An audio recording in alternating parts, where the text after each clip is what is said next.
veterans stand up and we'd have newbies stand up, but we can't really do that. But we are actually welcoming a couple of new members to this production, so that's pretty awesome.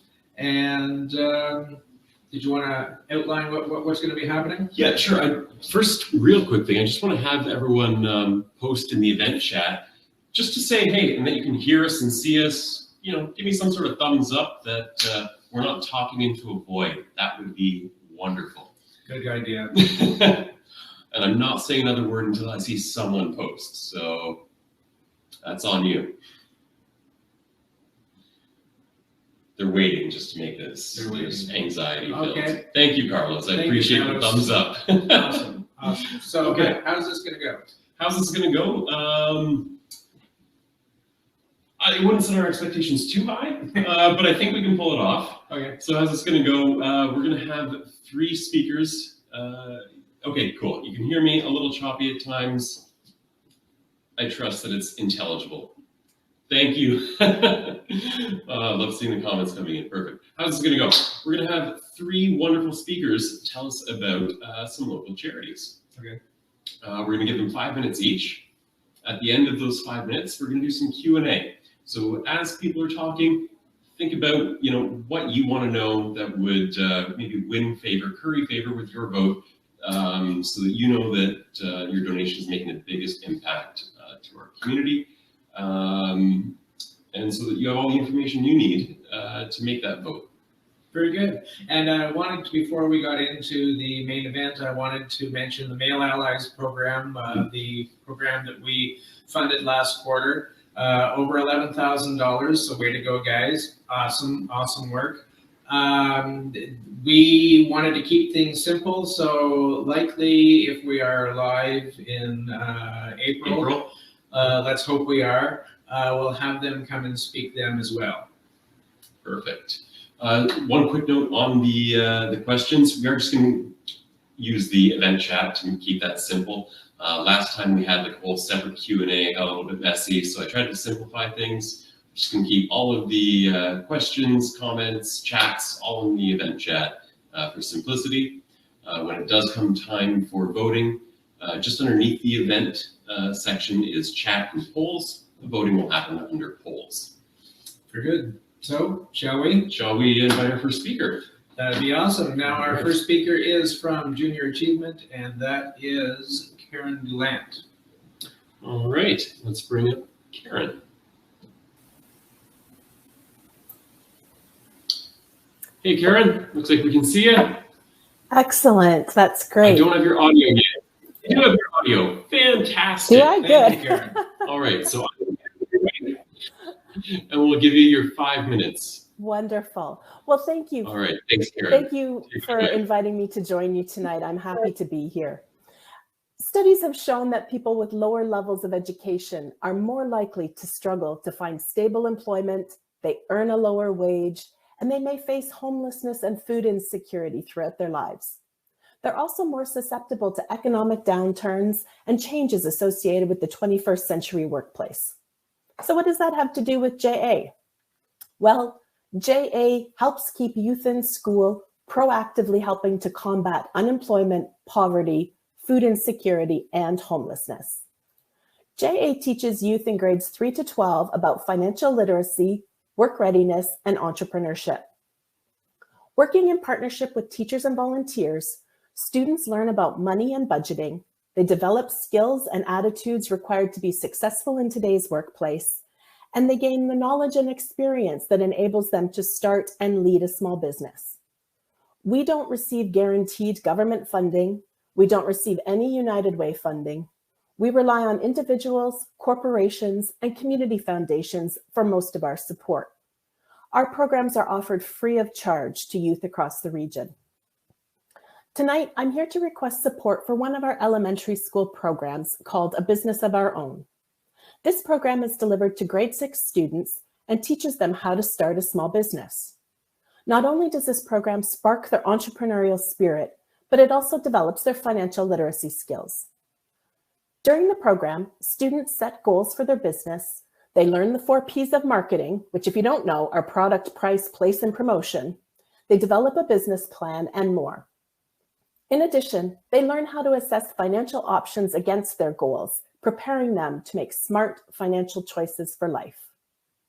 We currently have 15 requests for this program from teachers here in Waterloo Region, but we don't have any funding, so I'm asking for your support. Each program costs $650, comprised primarily of our print and digital materials, the technology platform and infrastructure, and volunteer recruitment and training. You might be wondering how the impact of JA's programs has been measured. The Boston Consulting Group conducted an impact study of JA and discovered the following. 65% of students who participate in a JA program are more likely to stay in school and enroll in post-secondary education.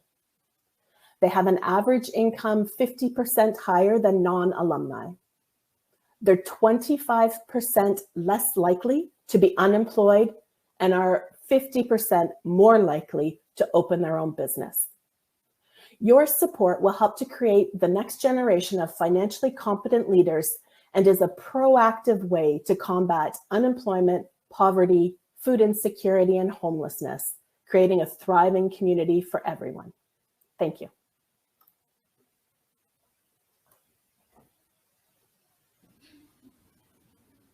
All right. Thank you, Karen. That Thank you was very much, Karen. Nicely done and ahead of schedule, which is fantastic. So we will open this up to Q&A.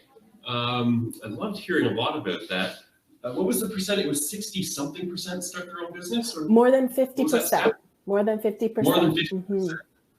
And how long has this program been running? Here in Waterloo, we've been running for 50 years. We celebrated our 50th year anniversary in 2021. We're part of an international organization that's been in operation for more than 100 years. That's fantastic. I can personally speak to that because I participated in the grade 6 junior achievement program, which would be 26 years ago, give or take.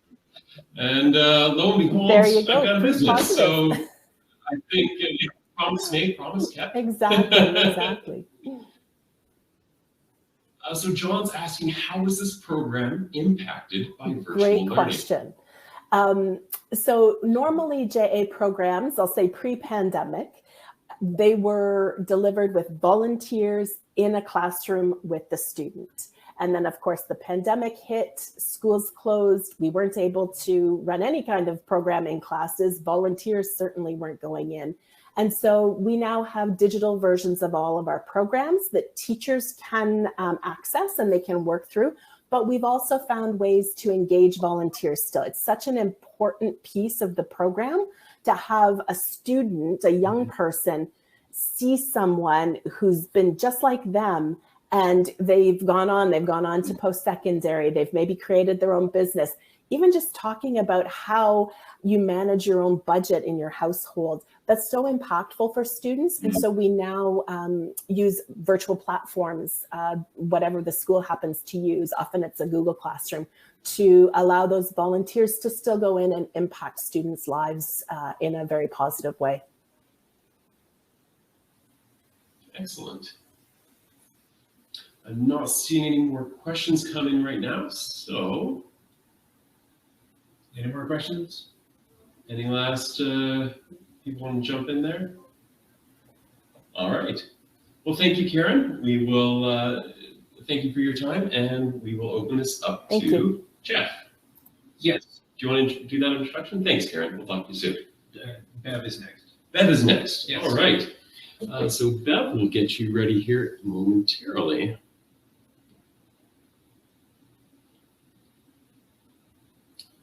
Hey, Bev, hello. I can see you. Can I hear you? And this is Bev Krakowski from Food for Kids. Thank you. All right. Good evening, 100 Men Who Give a Damn, and Happy New Year to you all. I wish I could see some of your faces because I have a feeling I know a lot of people there. I've been with Food for Kids as a founding board member, a volunteer, and most recently became an employee since it started in 2016 with our first pilot. We packed for a list of children that the board gave us, 19 food items. We carefully planned the menu, packed it on Kelly Sue Oberle's dining room table, and she delivered it to the schools the next day. That was 19. Now we're delivering 886 food bags every week. The Board of Education told us there was 2,400 children in the schools who come to school on Mondays having eaten little or no food over the weekend and are considered chronically hungry. Children are referred to us by teachers, and we cannot go into a school unless we can feed every child that is chronically hungry in that school. You can't feed some and not all. So that takes a little bit of undertaking.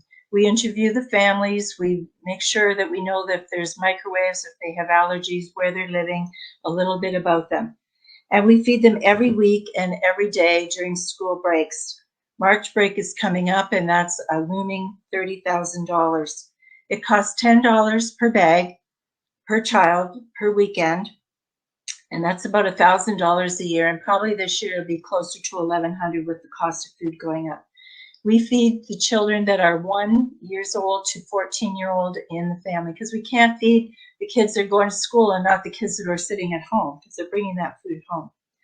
We talk to the teachers all the time, and they tell us that once the kids get on the program, it's pretty amazing. When the kids are not eating on the weekends, they come to school pale, they come with little energy, they're lethargic, and they're not really that happy. We recently had a teacher tell us that one of their students on Fridays can see where the food is being delivered, and every week he gets up and does a very exuberant happy dance, which entertains the whole class, of course, because he knows his food has arrived. And these children actually feel a pride that they're taking food home and helping. And, it's not the child's fault that they're in this situation. And oftentimes we have children who won't sort of let on that they're really, really hungry because they're afraid they're going to get taken away from their families. So we're always very careful. When we take a school on, sometimes we'll get 4 or 5 other families that we didn't expect, because now they're seeing kids are getting school, they're getting help, and they want that help too. I don't know if you can imagine what it would be like for you or your kids if they came home on Fridays and maybe there's only a box of cereal and you have to share it amongst all of you, and there's milk, but you have to water it down so that you can make that cereal work for everyone. To keep this short, everyone always asks me, so what about Nutrition for Learning? Well, they're kind of a partner. They feed the kids during the week, snacks, and right now they're not allowed to give them fresh fruit and vegetables because they're not wrapped, and that's due to COVID. But we send home 6 nutritious small meals for each child in the family. And we know if the child has allergies, we know if there's a microwave, we know a lot about it. Nutrition for Learning gets government funding because they are an in-school program. We do not get government funding because the food does not stay in the schools. That's kind of unfortunate. But we're still doing it, and we're still fighting our way through it.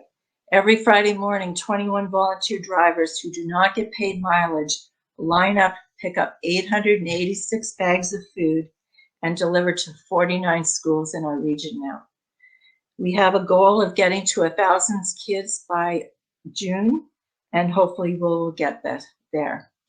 We have good news too. We have about 100 kids who've come off the program, but as you know, maybe they were new to Canada program, and now they're able to go on their own, and we're very happy to see that. But as soon as they come off, another 100 go on. So we would really like it if you could help us to reach our goal to get to 1,000 kids by the end of this year, which is June in our fiscal year.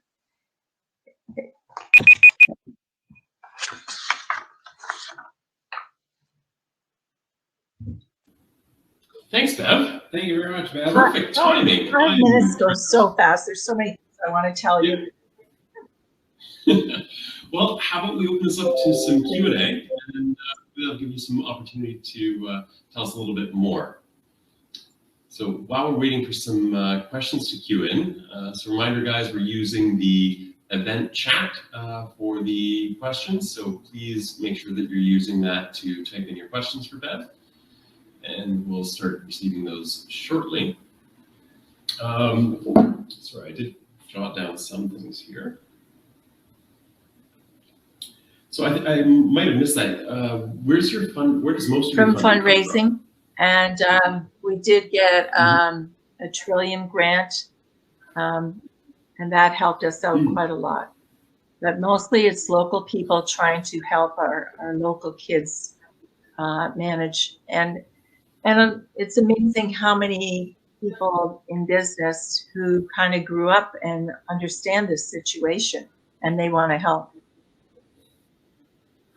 Mm-hmm. Well, Steve's got a question. What happens to the kids in We July feed them and August? every day during the summer, and we feed them during March break and Christmas break. And during COVID, we've had to rally back and forth between delivering to schools and delivering to their homes. But I've delivered to homes many times. Oh, wow. It's great.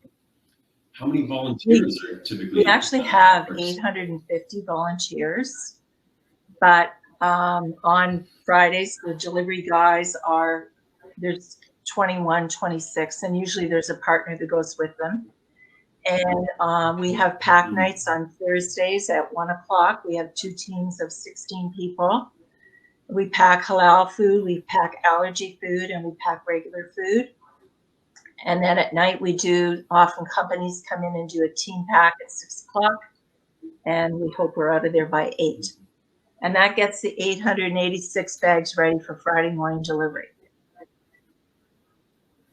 Right.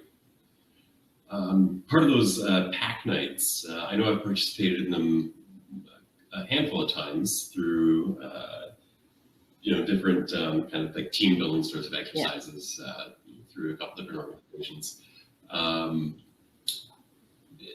Is that how most pack nights go? Is it's kind of a team of people all showing up as we're usually booked for team pack nights, company pack nights. Like right now, we're booked out to mid-February. Mostly because we weren't encouraging it too much because we weren't sure with COVID, Yeah. So. Okay.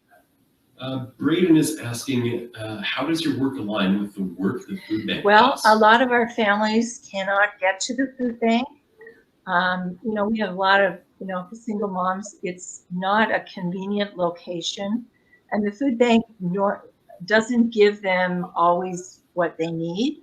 So we make sure they get protein. They get fresh fruit and vegetable every week. They get things that a child can prepare and eat. So at the food bank, they'll get a bag of oatmeal or things like that. We keep it kid friendly. All right, excellent. Well, thanks, Bev. I think we'll wrap up there and we'll open it up to Jeff. So stick around and we'll hopefully talk to you soon. Thanks, Bev. Thanks, Bev. All right. And next up is Jeff Whitmer from A Better Tent City. All right, let's see if we've got Jeff. Maybe?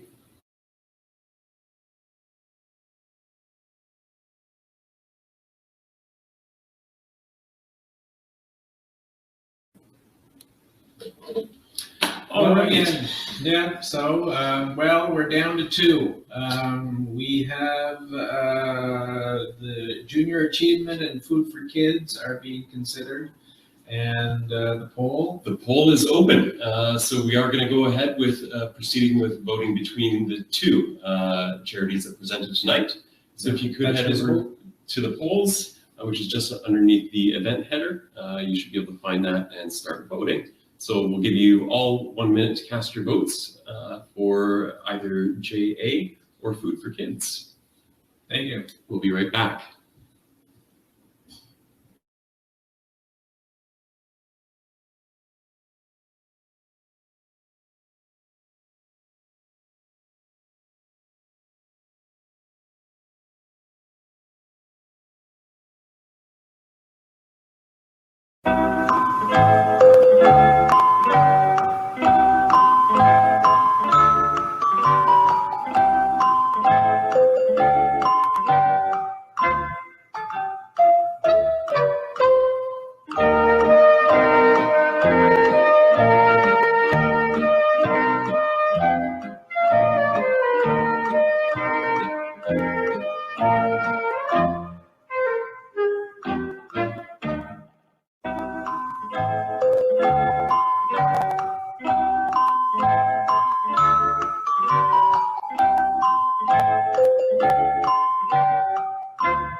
And the charity that we will be funding, whoops, without music. Just even more music, yeah. Perfect. The charity that we will be funding this quarter will be Food for Kids. So thank you very much, Bev, and you'd come on and say a few words. All right. Thank you so much. Great. Yeah. Thank you. This will be great because we're really looking to bring on 1,000 kids. We've got 160 on our waiting list that have been interviewed and are ready, and we just need the money to feed them. Thank you so much. Thank you so much, Bev. It's been great. Thank you for presenting. Thank you for presenting. Thank you for inviting me. So at this point, we will open up the session rooms. If you do want to ask any follow-up questions to any of our speakers tonight, they'll be in the session rooms on the side there. And other than that, remember that we will be aiming to have our next meeting on April 21st. Deer Ridge. At Deer Ridge. Yeah, live and Not personally hope. Yes. And again, thank you very much for the technical savvy to get this going. And for the chamber people, thank you very much for the hop-in platform. And that's about it. That's about it. We hope everyone has a good night, good evening, and we'll see you soon. Take care. Thank you.